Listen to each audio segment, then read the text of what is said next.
Ko'zimdan sirtman tushib ketyapti. Avval aniqlab keyin video chiqaring. Bu lasos emas, farel degan kommentariy kelibdi obunachimizdan. Bunaqa kommentariyalar juda ham ko'plab keldi lasos obzoridan keyin. Hozir men sizlarga aniqlab obzor qilib beraman. Ko'pchilik bu ikki balonni bir-biri bilan adashtirib qo'yadi. Keling ularning tashqi ko'rinishi va xususiyatlarini ajratib olamiz. Lasos balig'ini obzorini shu relsimda ko'rsatib o'tganman. Shuning uchun bunga ko'p to'xtalib o'tmaymiz. Kelinglar farelni tanishtirib o'taman sizlarga. Hozir baliqlarimizni yonma-yon qo'yib oldik. Mana ko'rishingiz mumkin. Lasos balig'imizni tumshug'i turkisumon uzunroq bo'ladi. Farel balig'imizniki yapaloqroq bo'ladi. Lasos balig'imizni tishlari kattagina bo'lar ekan, o'tkir. Farelniki mayda nejniy bo'lar ekan.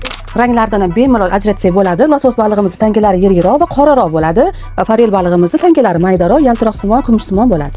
Tillari ham mana bunaqa suyakli, tillarida ham tishlari bo'lar ekan. Yuzdagi dog'lardan ham mana bemalol ajratsanglar bo'ladi. Lasosi dog'lari yirikroq, farelliki maydaroq. Endi shu joyiga sizlarga bitta savol. Mana bu balonni qaysi biriga mansub deb o'ylaysizlar? Ko'pchilikning adashishiga va e'tirozlariga aynan mana shu baliq sababchi deb o'ylayman. Chunki buni ko'rinishi lasosga tortgani bilan aslida bu farel balig'i. Mana yuzlaridan ko'rishingiz mumkin. Yuzlari bir xil yapaloq bo'lib turibdi. Bu farel balig'imizning lasosdan farqli tomoni faqatgina qizil chizig'i bo'ladi. Bu o'zimizda yetishtirilayotgan mesni farel tovoqsoyni balig'i bo'lganligi uchun qizil chizig'i bo'ladi.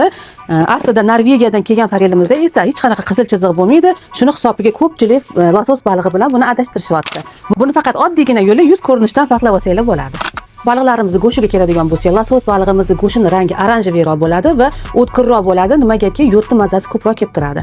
Farel balig'imizni go'shi bo'lsa, to'q qizil rangda bo'ladi va yog'liroq, nejniyroq bo'ladi. Sizlarga yana qanaqa baliqlarning farqini ko'rsatib bering, kommentariyada yozib qoldiringlar.